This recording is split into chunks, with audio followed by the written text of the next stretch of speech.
बहादुरगंज प्रखंड के मोहम्मद नगर पंचायत के अंतर्गत कटहलबाड़ी गांव में सगे चाचा ने भतीजे के ऊपर जमीन को लेकर किया वार। भतीजा हुआ घायल अवस्था में पहुंचकर सामुदायिक स्वास्थ्य केंद्र बहादुरगंज इलाज के दरमियान परेशानी आती दिखाई दी तो वहीं रेफर कर दिया गया किशनगढ़ सदर अस्पताल। मामला तहसील से। आपको बता दें कि सगे चाचा ने भतीजे के ऊपर ही वार कर दिया और कहा कि जमीन मेरी है। जब हकीकत पूरी सामने आई तो पता चला कि जमीन का मालिक भतीजा और उसका बाप है, जबकि इस मामले को इस तरह से हरकतें की गई जिससे गुंडागर्दी कहा जाए या फिर दबंगगिरी कहा जाए।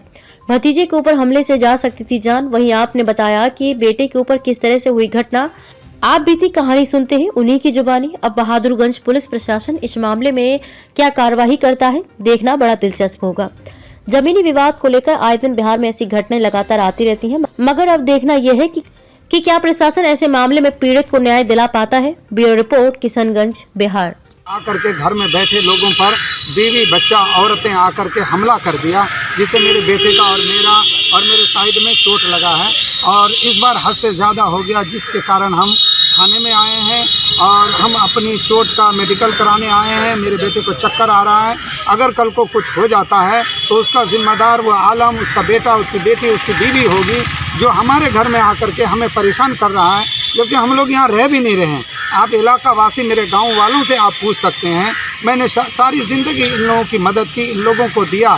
और जब मैं लुधियाना में रहता हूँ, कभी कभी आता हूँ, उस पर भी आकर के हम पर हमला किया। तो मैं प्रशासन से और मीडिया से ये दरख्वास्त करना चाहता हूँ कि मुझे इंसाफ दिलाया जाए और मुझे इंसाफ मिलना चाहिए। क्या नाम हुआ, घर कहाँ हुआ? मेरा नाम मोहम्मद मुशफिक है और मेरा घर कटहलबाड़ी है। मैं लुधियाना में रहता हूँ। अच्छा, बहादुरगंज प्रखंड के कटहलबाड़ी में है। बहादुरगंज प्रखंड वार्ड नंबर 10 में रहता हूँ। और मेरे 10 के पंचायत क्या है? पंचायत मोहम्मद नगर। मेरे पंचायत के सरपंच उन लोगों को समझा कर, सज्जाद अहमद सरपंच हैं, उन लोगों को कई बार समझाया, कई बार समझा कर थक गया।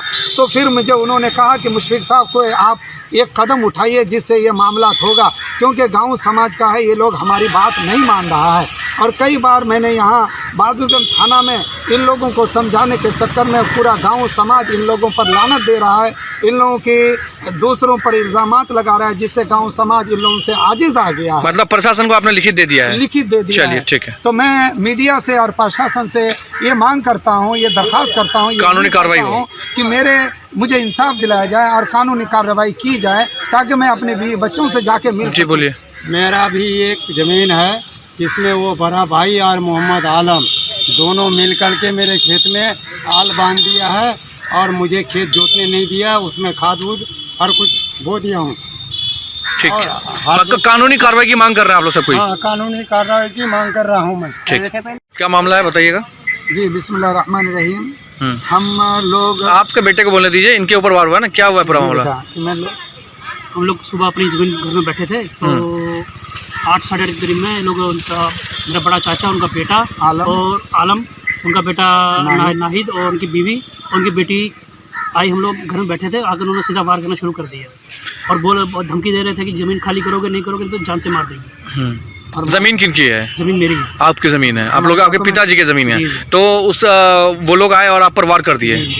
तो वार किए तो मतलब किसी से वार किए? डंडे से मारा उन्होंने। हाँ, डंडे से मारा, एक सिर पे मारा, एक नाक पे मेरे मारा उन्होंने। अभी थाना में लिख के नहीं दिया? अभी आपने थाने में लिख दिए हैं। लिख के दे दिया आपने? मेडिकल करा लिया? जी। अच्छा, मेडिकल में क्या बता रहा है? रेफर रेफर करना है। मेरे को सर में चक्कर आ रहे हैं, उल्टी हो रहा है। अच्छा, उल्टी भी आ रही है?